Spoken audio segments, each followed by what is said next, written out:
Hey there, this is Allyson Vaulx, and you're tuning into the Power of Love and Connection podcast. Each week, we're having conversations about the influence of love and connection and all of its many layers. Please like and subscribe Power of Love and Connection on YouTube and Apple Podcasts. Let's jump into today's episode. Hi, everyone. Welcome to the Power of Love and Connection podcast. Thank you for tuning in to another episode. We are talking all about love and connection and all of its many layers, how it influences every aspect of our lives. Each week, Connie and I are talking to some amazing guests who are going to help us talk through whatever the topic of the day is. And we look forward to your feedback and your participation. Please like and subscribe. You can search Power of Love and Connection on YouTube and also Apple Podcasts. I have a personal goal of getting 1,000 subscribers by February 28th. That's my goal.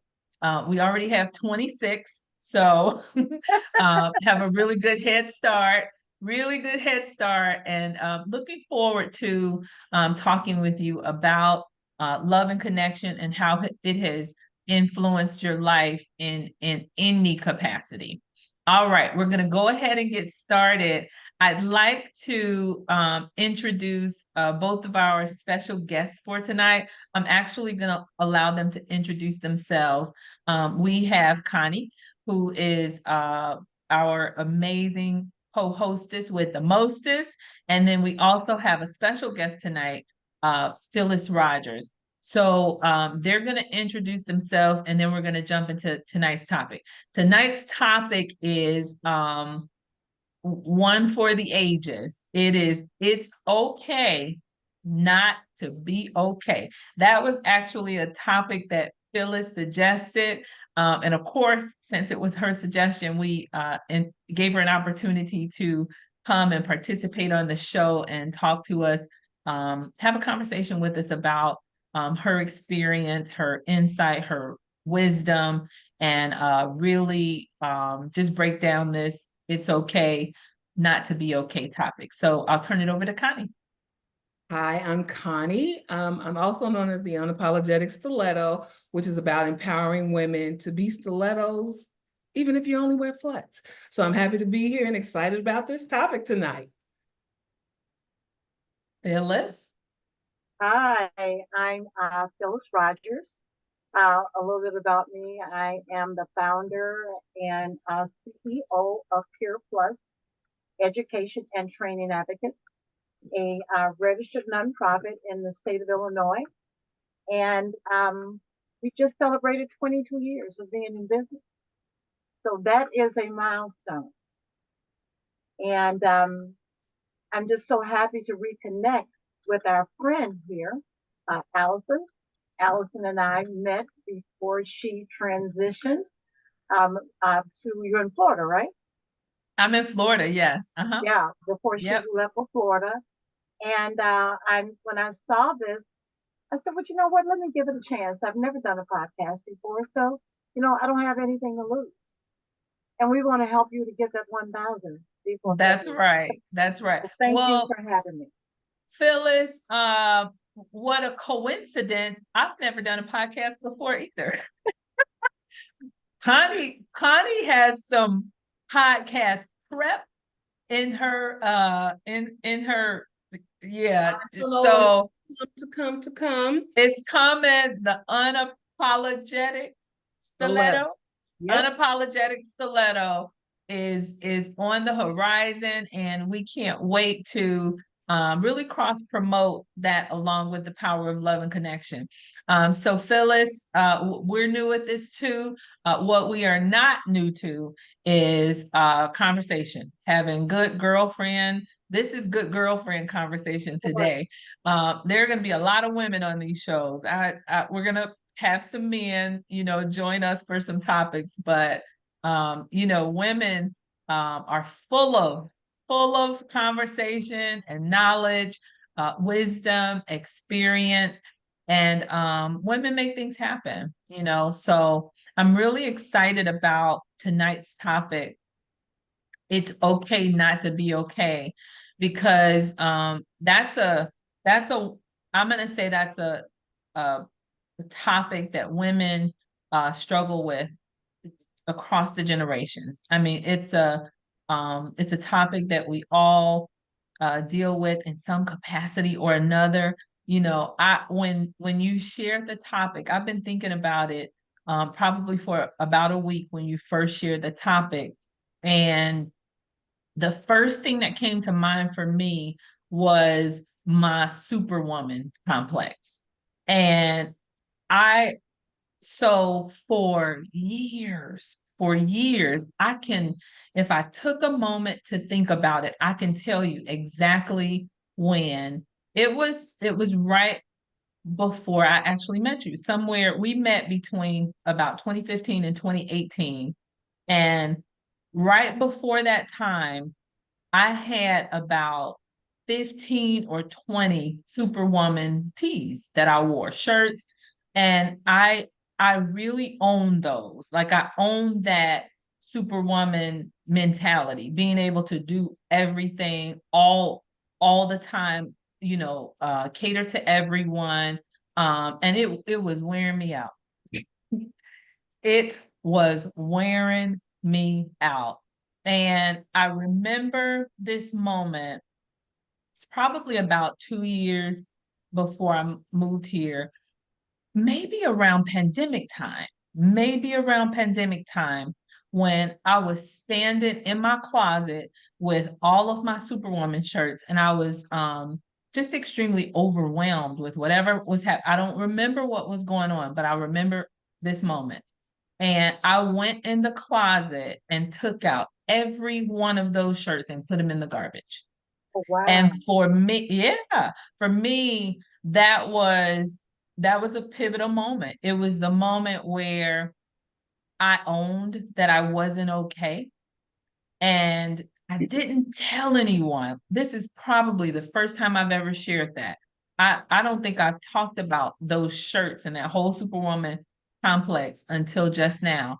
But I remember putting all of those shirts in the garbage and they were cute, like all different kind big S on my chest. And from that moment on, it was a silent commitment that that was my first step to, walking away from being Superwoman and being everybody's everything. So this topic um brought caused that to rise up to the top for me. So tell me why you wanted to talk about this, like why you think this is an important topic for us to talk about. Well, I think exactly what you said, and with the S on your chest and with everything, we've been raised to raise other people and to keep those other people in a place of being worthy and being happy. Because we always figured that we could get ours later. We want to take care of this and that, and then I'll be okay later. If you think about it, how many times throughout the day do you say it's okay? You say it all the time because it's just part of our conversations. We just say it all the time. But then sometimes when you get a chance to just sit and take a deep breath and you figure out that you're not okay, everyone else is going on and with their daily, whatever it is that they're going to do. Maybe some of those dailies are from the suggestions that you made, impacts that you made, something that you just pulled from your heart and put out there. And then when you sit back and take a deep breath, what's okay for you? And then we just finally have to say, look, I'm not okay. And I've learned to say that. That is a word that is almost as hard as saying no. Because we Yeah. say yes a lot when we really just want to say no. And we figure, well, you know what? It won't take but a few minutes. Just let me go on and get through it. I'll get through it. I'll do this. I'll do that. And then before you know it, it's over. But in your gut, in your heart of heart, you're really like, I shouldn't, you know, because I'm really not okay. We go through it through our pain. We go through it with whatever's beating in our heart, with our palpitation, heart pulse, that's telling us, okay, step back for a minute, step back, don't move so fast. But because we're always on a moving train, we just move on that train and just say, okay, just let me go on and get through with it, and it'll be okay. And then at the end, we're not okay. And if we all threw out a personal story, if we had everyone on here, you would get those 1,000 hits right now because everyone would have, that little piece, because it's a shared conversation that we as women have. Yeah, but we don't. And a lot of times we don't say it because of fear. Yep. That's what I was about to say. Or not wanting to feel like you're letting anyone down. Right. But you go into your own little silent secret closet, and there are times that I just sit and then I can just finally let my shoulders down. Because we all do a lot. We're trying to do A to Z. If we can get to A to maybe, Q today, and then finish up. So you have your note and pad and say, well, this is what I'll get to for tomorrow, whether it's with your job or on your own personal or with your family. Or with your podcast. Is it right? Or with your So Phyllis, I want to go. Connie, were you going to say something? Yes. I was just going to say that superwoman thing, a friend of mine always, because I'm so independent, and it's to the point that, okay, I don't need anybody. I'll figure it out. If I can't figure it out, then it doesn't need to get done. And when it's those times, it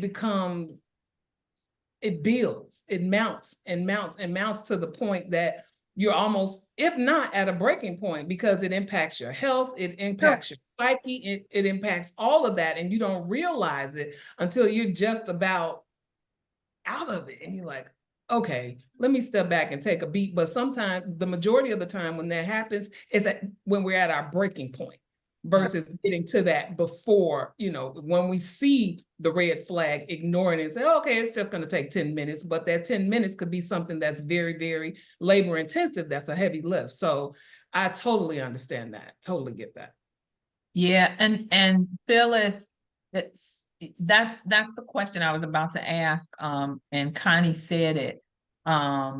We just started saying that we're not okay. That hasn't been the norm. That hasn't been welcome. That hasn't even been tutored or mentored. How do you say you're not okay?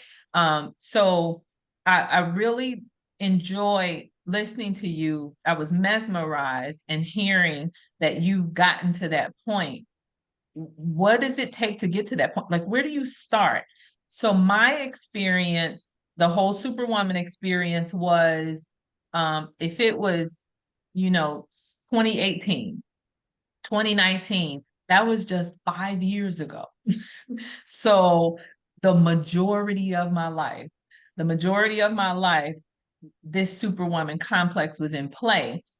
I still, listening to you talk, listening to what Connie said about it takes us to get to our breaking point.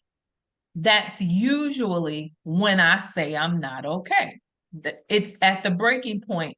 It's not always before. This just happened today at work. We were on a call, and there is a person that is a trigger for me. I won't say anything more than that. But there's this person that's a trigger. And so since the new year started, I've been very intentional about not responding a certain type of way, or not allowing that energy to consume me to the point where I change. I'm just going to say change and shift. So after the meeting, I went to my director and I said, I went off like to my director, not to the person, but you couldn't even get my words out. And while I was sitting there, he was looking at me. I'm sure he was surprised because I wasn't finishing sentences. I was trying to make a case, but I heard myself not making a case. And while he was talking to me, I was thinking to myself, thought I was okay. But I've never really articulated that this person is a trigger. So the permission to be okay, I feel like I need permission to be okay and not really sure what that looks like. Putting that into perspective with what we're talking about, we're not there yet where we can just be okay with things. We're not, I'm emotionally maturing, becoming more emotionally healthy day by day, but still I know that freedom to be okay, I'm not quite there yet. Does that all make sense? One of the things you have to consider, is especially in that type of situation, what is it about that person that's triggering and why? You know, a lot of times it may be something that's within us that we just haven't identified with yet.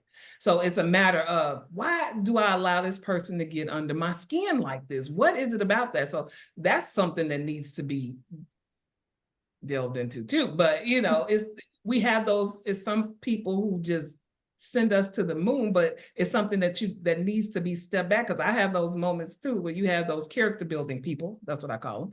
Those character building people who help you like think about like, okay, what am I supposed to learn from this? What am I supposed to learn from this, and keep it moving. So that's something to think about as well. Yeah. What are your thoughts, Phyllis? What It Connie said with what I said? it takes a while, because if you are a certain type of person with a certain type of characteristic, you'll step back. But when you start to empower yourself, and to empower yourself, it takes steps. Because remember, we've been taught that it's okay, but we don't know that it's not okay not to be okay. And I know that may sound crazy. Okay, so we're still in that position where is we don't want to hurt anyone's feelings. We don't want to feel like we're disrespecting the people around us. We all come from professional backgrounds, regardless of what it is. So no matter what, you keep yourself in that professional mode. But the good piece with you, with that piece of new words that everybody uses, trauma. That piece of trauma that you felt, you took it someplace else, and it caused you to babble. You said you couldn't even get the words out. And the words you probably wanted to get out, you had to hold them back because you could not say, you could not let those words flow, because you had to maintain yourself in a position of being professional as much as you could. So right then you had to deal with that piece of really not being okay. And Yeah. so right now, you said you were able to think about that, then you're able to let it loose now in a safe place. But you still have to be okay with what part of it that you can put out, because you're creating a podcast. And That's you have to be good. very careful. You have to be very That's careful. good. That's Mhm. good. Now, you said something. So in that moment, my director said, you know, feel free to release here. Um, But you but I got was apprehensive. absolutely I was still apprehensive to release there. And to me, that's a part of not fully being okay. right. You know what I mean? Um, because I did release a little bit, but my babbling came because I was in that moment, I was questioning. So I needed to release, but I was questioning the release. And so there were layers of, okay, I'm not okay here, but then I'm not okay here. Sure. And it was intense in that moment. It was extremely intense in that moment. That was almost where you needed to grab your purse and go sit in your car and Exactly. scream. Exactly. That's what I And was scream. thinking. And scream. So is you Yeah. did that Yeah. in your own place of privacy, and no one heard it except for the whatever station you happen to have turned your radio on, or gave you that minute to beat that steering wheel or that chair, because you knew how to babble out what you needed to, but something also said, I can't go as far as I really want to, because I don't know if this is really going to be okay. Mhm. That's exactly it. What were you gonna say, Connie, before I was about to, that's the lane that I was about to go down, because usually that's my go-to. Because if something has gotten me to that level where I'm about to lose it, the best thing, I get in my car, and this might not seem like the right thing to do because I start driving. That's safe for me because I'm not gonna hurt me. I like me a lot. But I start driving, and I literally, not I'm just going to speak to what I do. I literally cry out to God from like a gut wrenching, like it's me and you, God. This is all I got, and here I lay it. And when I do that, just that release, because it's just me, the radio, and the four windows, it feels so much better. It's just a lot of time. It's just trapped air. If you think about a balloon that's trying to get out, and it's like once you get that out, it's like, okay. And when I promise you, once that happens for me, when I have to do that, I feel so much better. I feel so much better. That's good. So my example, your example, Phyllis, you touched upon steps. Like there's a process. This is also generational, it's cultural. There's so many different layers that contribute to us women. And it's a woman issue, it's a female issue that contribute to us first not saying that we're okay, owning that superwoman complex, and then not really having the tools or the comprehension to be able to understand how do I start with saying I'm not okay. Okay, we're in a season, a period where it's okay not to be okay, but where does that start?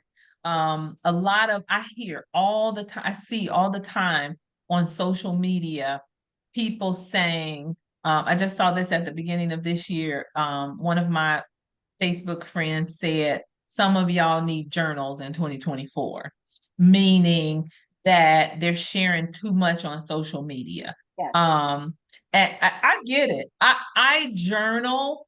So I understand it is a release for me, but this is new to us, saying that we're not okay and it being okay. Where do you start? Like, where do you begin with that process?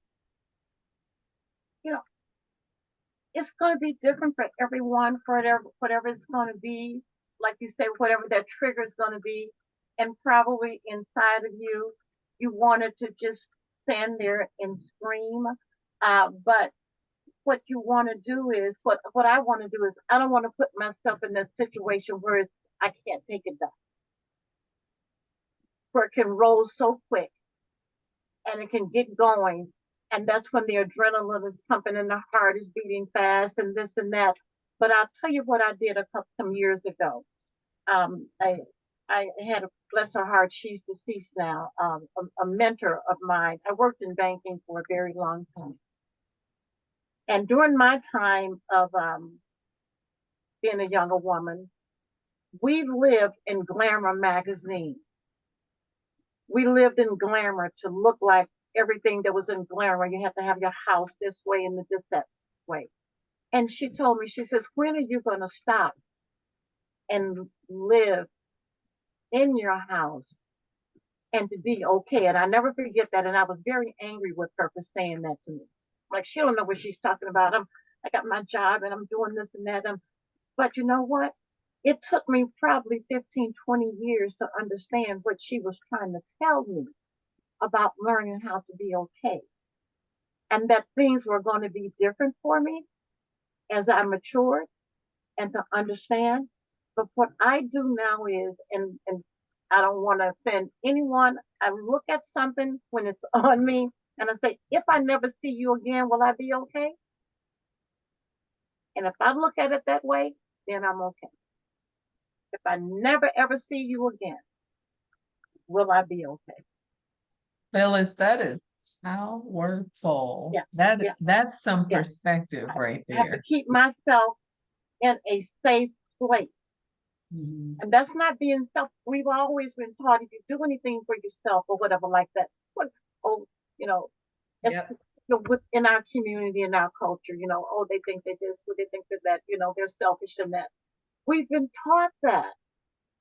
So we just had to follow what the plan was and to stay in that. But if you look at it and say, you know what, if I never see you again, I'll be okay. If I run into you, I'm going to be okay. I love that. Yeah. But for me, I've dealt with health issues with myself and with family members and things that we've been going through. So I have to look at what the pecking order is and where I'm going to give permission to use my time and my energy. That's it. So I That's have to flip it and say, it's okay for me not to be okay, but it's all okay. Wow. Wow. We're going to take a break just to share some information. This is the Power of Love and Connection podcast. You can find us on YouTube and on Apple Podcasts. We are talking about everything love, connection, and the influence that they both have on every aspect of our lives. Please like, please subscribe. Please share and help us make it to 1,000 followers by February 28th. Thank you in advance for your support. All right, we're going to keep the conversation going and talk some more about that it's okay not to be okay. So Phyllis shared this really great, say it one more time. That was powerful. That's a game changer. That's game changing perspective. Say that one more time for us. If I can see myself without ever seeing you again, hopefully I'm saying it the way that I said it, but that's the way I look at it, then I'm okay. Because if you're not bringing anything to me, if your impact with me is always, to create nervousness and always in a fight, we shouldn't have to live like that. We should not have to live like that. Not everybody is meant to be, like they say with the season. And so, there are people that you went to high school with and they may see you down the line or whatever like that, and you wave, hey, hi. You don't exchange numbers. You just keep on going, because you're not there where you used to be 20, 25 years ago. And that's okay. And then maybe you'll come back again someplace else. But it's okay to release people and things that are around you that is not bringing anything of any self-worth or any kind of joy to you. Joy is not every day. Sadness comes. We weep. The holiday, people have lost loved ones. People don't have, our hearts hurt. But if you can see that, if you never see that person again, that's exactly what I was saying. That's And really you're not wishing powerful. anything up on them. You're not wishing Right. anything. But if you don't if you don't have coffee with them again, if you don't have dinner, if you're not in the same circle with them again, you're okay with Yeah, so when oh, you said so much. Oh, I you know, said so right? much. I'm mentally like, okay, I need to remember You that. said so much. You said so much. Um, the one thing that I'm learning this, and I've been practicing it a lot the last couple of years. Like I'm just getting to the point to understand that it's okay not to be okay, not to be okay with the way someone is treating you. It's sure, okay not to be okay with, how someone interacts with you. It's okay to not be okay with those family dynamics. Like it plays into so many different areas of our lives. But the support, I guess, is not there to really to be okay with that. Um, it still amazes me when I see this phrase or something like it on social media, or when I hear it. I want to have like deep rooted conversations about it. When people say, your family, um all your family is always family, or blood is always family. And when you've been in families where there was abuse and addiction and toxicity and all kinds of traumatic issues, to me that doesn't apply. But there's still an expectation that you be okay with those things that have transpired in your family, and somehow blood makes it all right. Um it it's it's okay not to be okay. You said that there are steps and it's different for everyone, but taking that first step, like how do you, Connie, like how do you take that first step to saying, um first you have to say I'm not okay. You have to acknowledge. It's like how many, it's the step program, Alcoholics Anonymous. Yeah, 12-step Their program.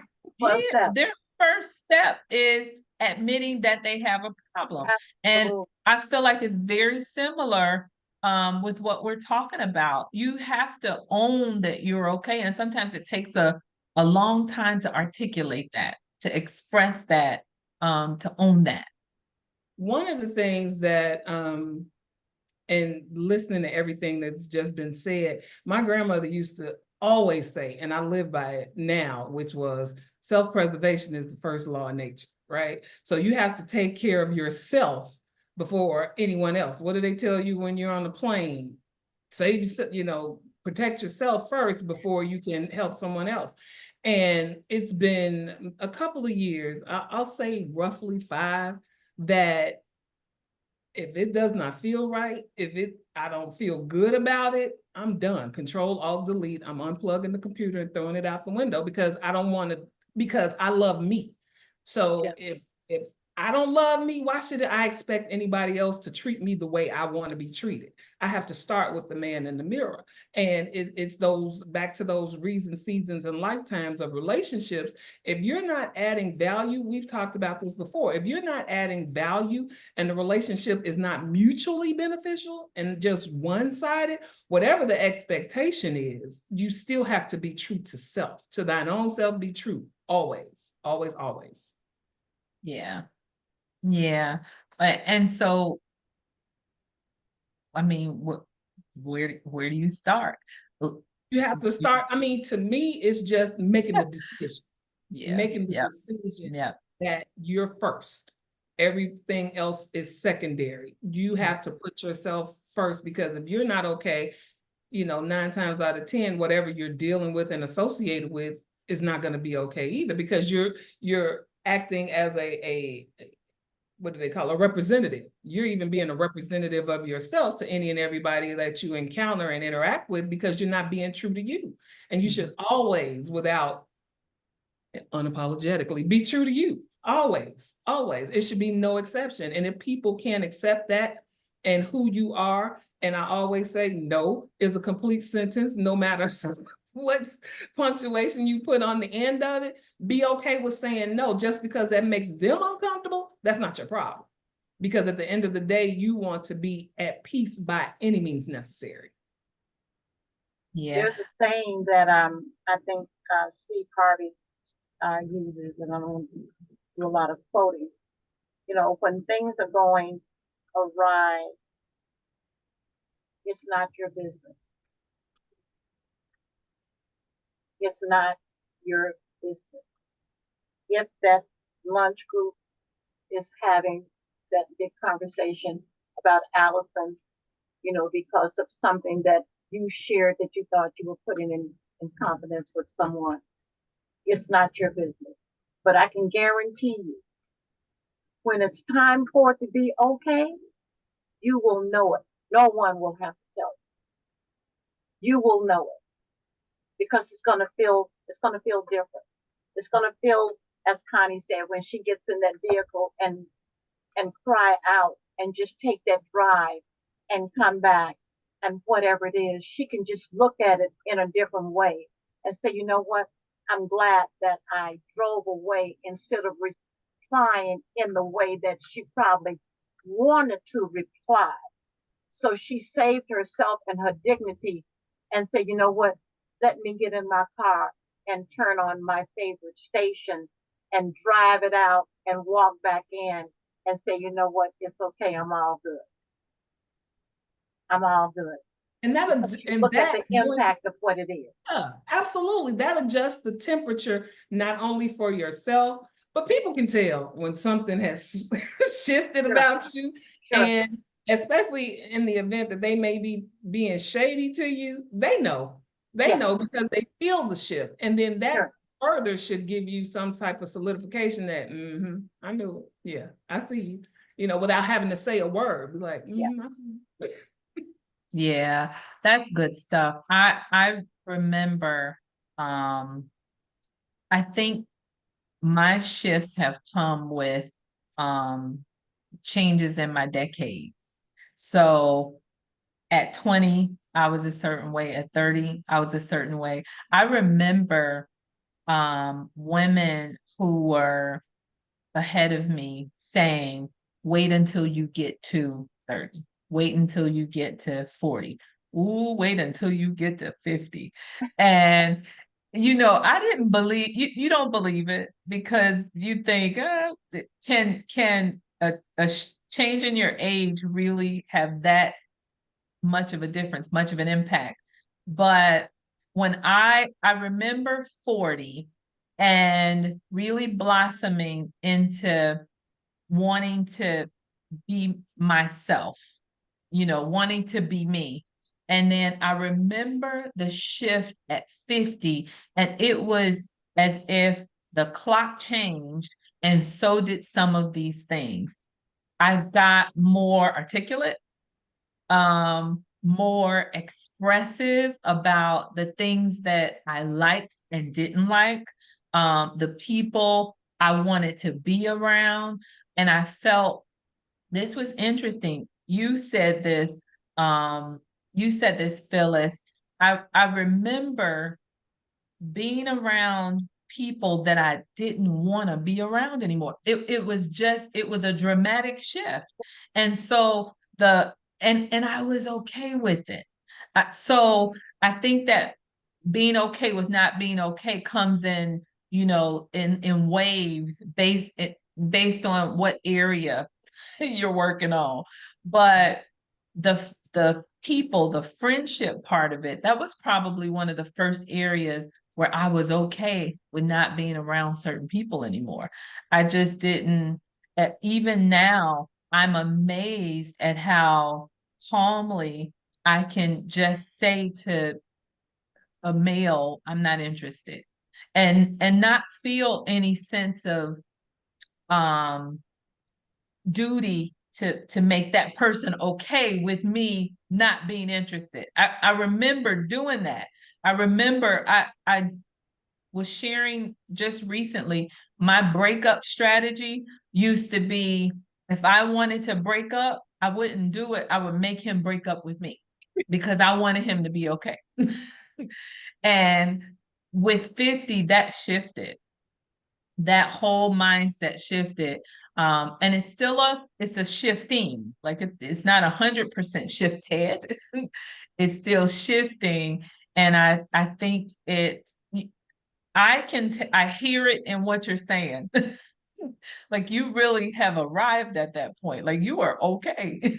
Oh, yeah. Yeah, you have to be done. You You're have, wearing it.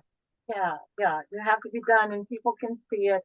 And that because you're not in that same space and that place anymore. And thank God for that. Yep, exactly. Thank God for that and for the growth. There are people that we can see and run into that are still acting the same as we did when we were coming Stuck. up. We were like, Absolutely stuck. okay, what happened? Right. What happened? Right. And speaking to that comment that you made, Allyson, about the breakup. So I remember when I moved out of Illinois and people were like, well, why did you move there? And I was in my mind conjuring up a story to tell them to make them okay with the reason of why I moved here, to the point, literally, it became real quick. And to this day, when people ask me, well, why did you? Because I could. Period. That's it. And that's the honest to goodness truth. It's no dissertation behind it to make them feel better, to make it make sense to them, because that didn't matter. Absolutely. I did this because I could. And usually that brings a smile to somebody's face, and that doesn't matter to me either, but it's just like, but I think it's an awakening of, she was okay enough to say because she could. That's a different perspective versus giving a essay and things like that. So my motto for, I've been here 3 years, has been, when people ask that, because I could, or if I do something that I want to do because I could, and that should be just that simple. Now, if I care to expound, I will, but I don't feel obligated at all, at all. Yeah. There was a book I read somewhere between 26 and 2014, 2006 and 2014, and it was creating boundaries. One of the chapters was learning how to say no. That's the only chapter that I read in the book. Someone gave it to me. And I remember the authors said in the book to practice this week, like practice saying no this week. I remember I was working at a church and people pleaser, all of that, and not being okay with the people pleasing, but being a people pleaser. And I remember practicing saying no that week, and it was almost like peekaboo. I would say no and not explain, like you said, not expound. No, I'm not interested. No. But I would pause to see what the response was going to be. They weren't clean cut no's, but that week of practicing no was so freeing. What I had to learn was to be okay with the no's. I had to be okay with the no's. You were going to say something, Phyllis? No, I was just Oh. going to say, because if they weren't, then it wasn't your business. Right. So, yes, right. But honestly, so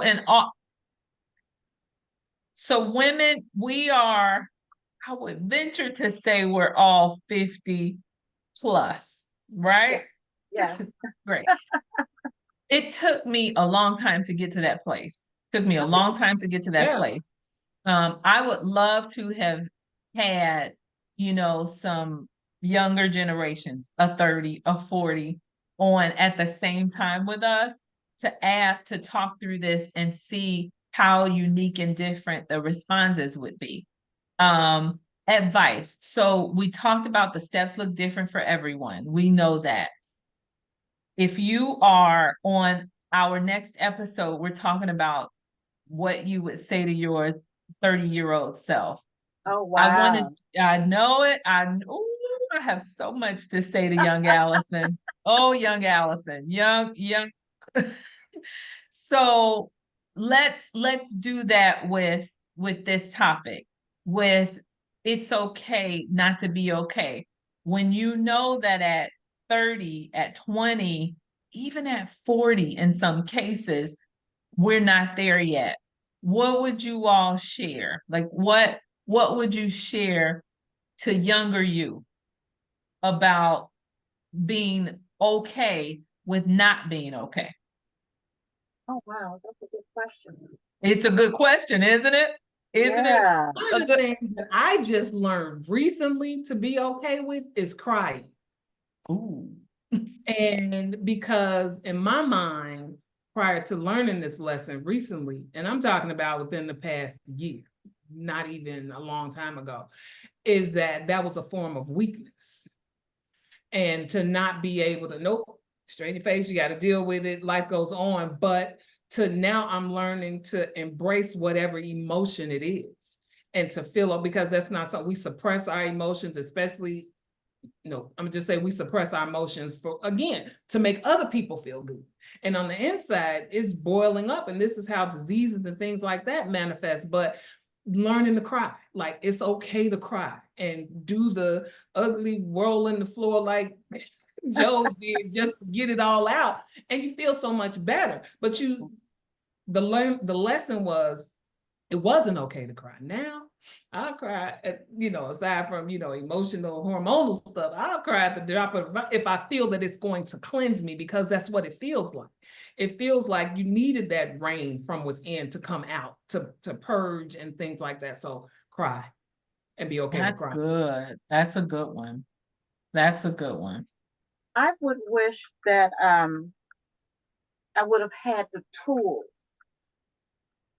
that were needed to speak up more for myself in situations that now that we know better, we knew that were toxic and that were bad situations. Mhm. Yeah.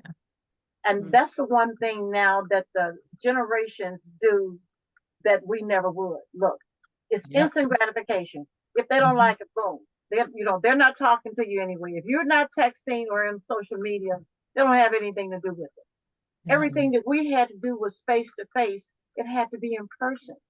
You had to have a certain way of how you were presenting yourself and what you needed to do. And you knew somewhere in your gut that it didn't feel right. But we didn't, I know I didn't have the tools to speak up for myself and the ones that I did go to. Now that I know better, they were just doing the best that they could with the tools that they have because we were all in survivorship mode. So true. So true. And everything that that we were expressing here goes back to surviving and everyday living. Everyday living. Yeah. Had she not been in that position, she was saying that was at her job. There's no telling how things could have went. But first, you have to look in protection mode. This pays my mortgage. This pays my lifestyle. This and that. So you let those things fester inside of you. And you figure out a way to walk away with it and say, okay, maybe it wasn't as bad as I thought. Maybe I should have done this. Maybe I misunderstood. No, you didn't misunderstand. You didn't misunderstand. It's that we have a way of making that color the way that we want it, that we need it in our head to keep on going. Until we get to some place where we say, you know what, no more. No more. Then when you're done, you're done. Yes, when ma'am. you're done, you're done. Yes, ma'am. That's really good. That's really good. When you both were talking, I was thinking about how negotiating jobs, careers, navigating careers, and negotiating for salaries.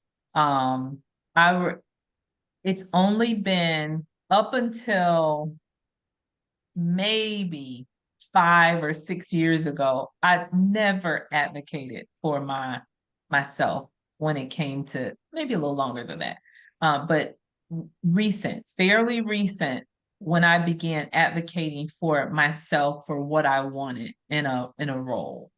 And I don't remember who it was, but I remember someone at work telling me I wanted to know why they had a laptop and I had a desktop. And that person told me because I asked for it.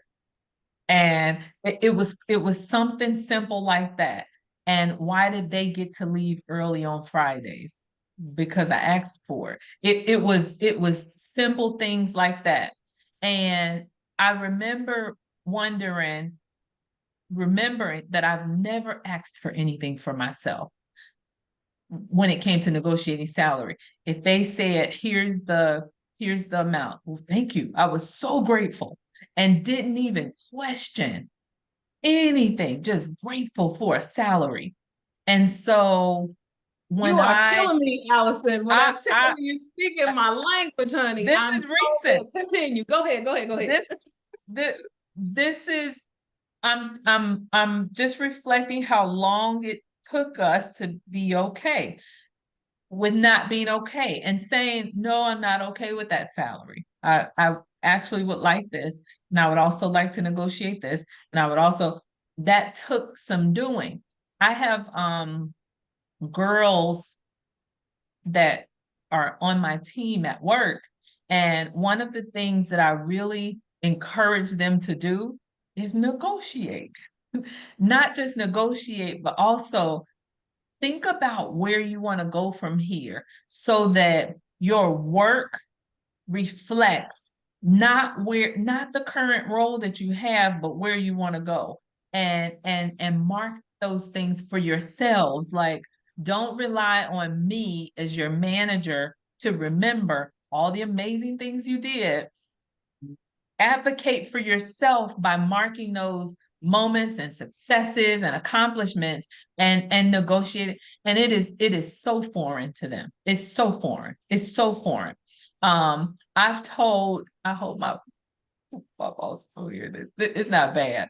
But I've told, there were young ladies who were applying for roles on my team, and incredible people. And we had a salary range. And I would say, how much money do you want to make? And they would throw out a number. And I would tell them, when you talk to HR, negotiate until you get that number. And if they say you can't have that number, then you decline the role.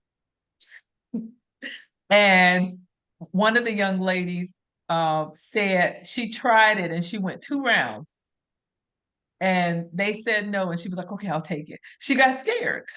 Sure. She got scared. But it took me forever to get to that point. Forever. Such a long time.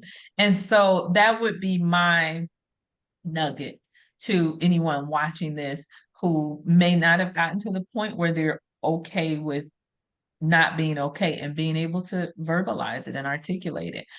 Advocate for yourself, negotiate for yourself everywhere, not just this is not just career related, everywhere in relationships, set non-negotiables and standards and boundaries so that you're not living a settled life. That was one of my greatest fears, Phyllis. My gosh, living a settled life.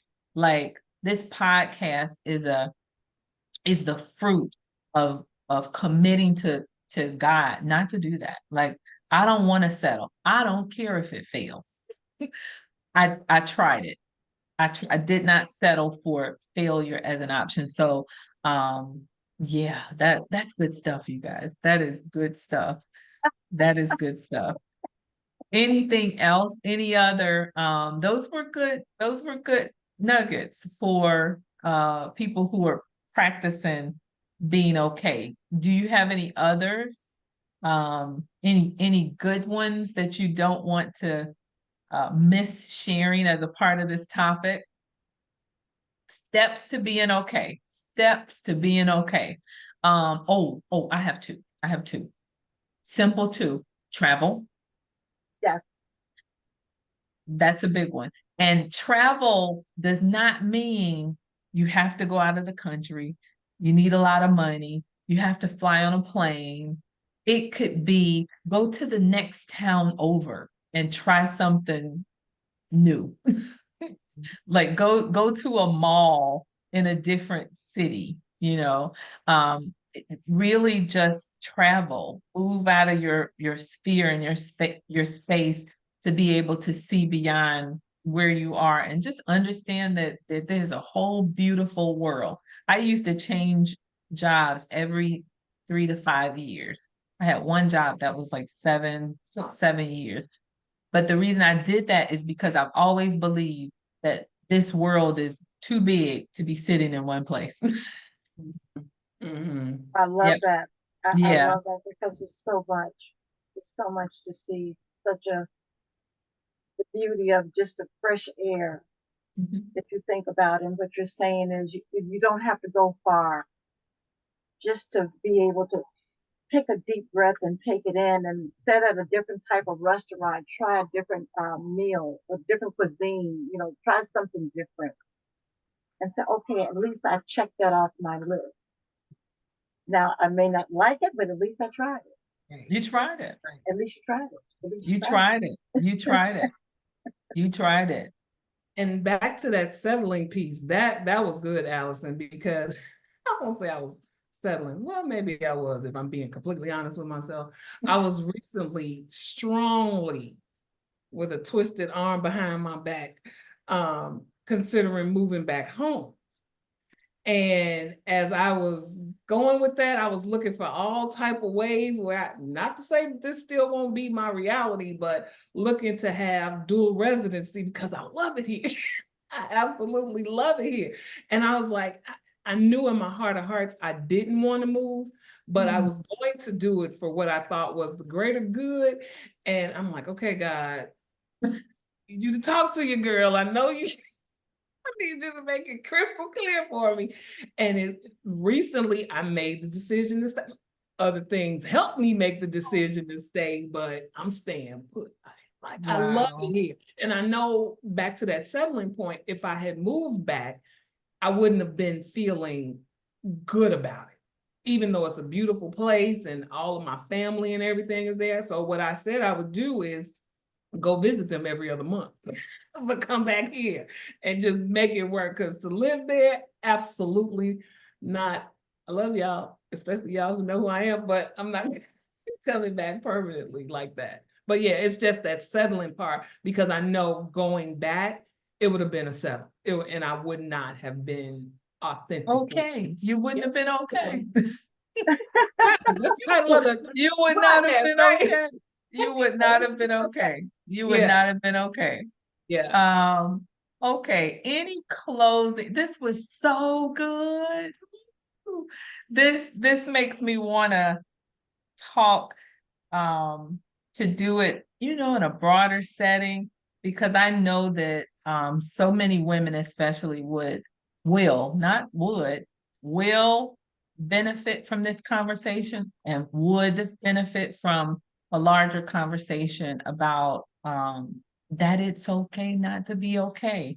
And what's strengthening to me is being able to talk to other women who have made that journey to it's okay not to be okay, and can share nuggets of wisdom like this. So before we close, any closing remarks or thoughts or profound wisdom you want to share with anyone? Not just we're talking to women because we are women, about women, but to anyone, to be male, female.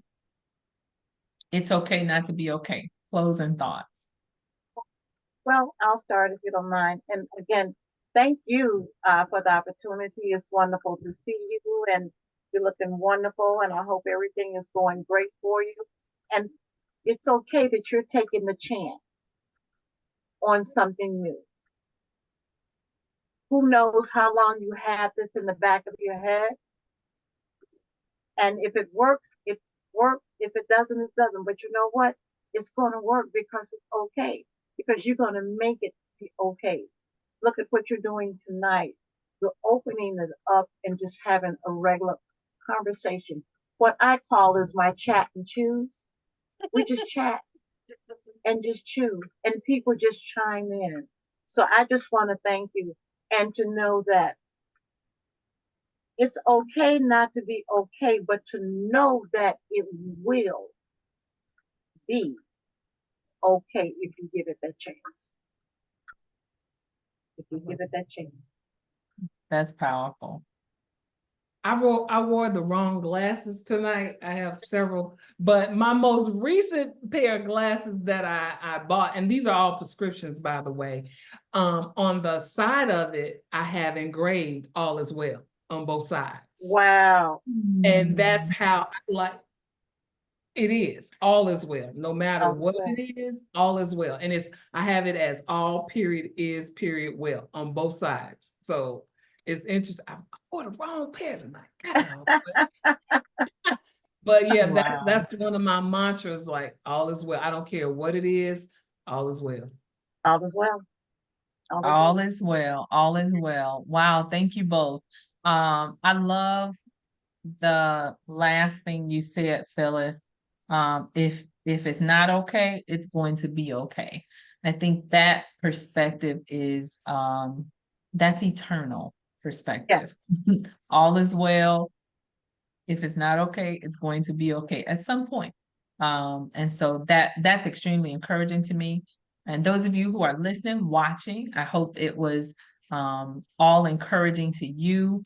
It's okay not to be okay. When you watch or listen to this podcast, share your steps, nuggets, wisdom on how to move from a place of not being okay with not being okay to being okay with not being okay. It's a journey.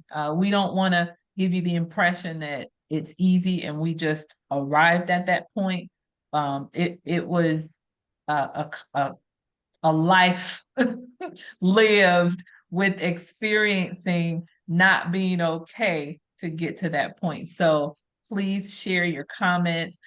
This is the Power of Love and Connection podcast.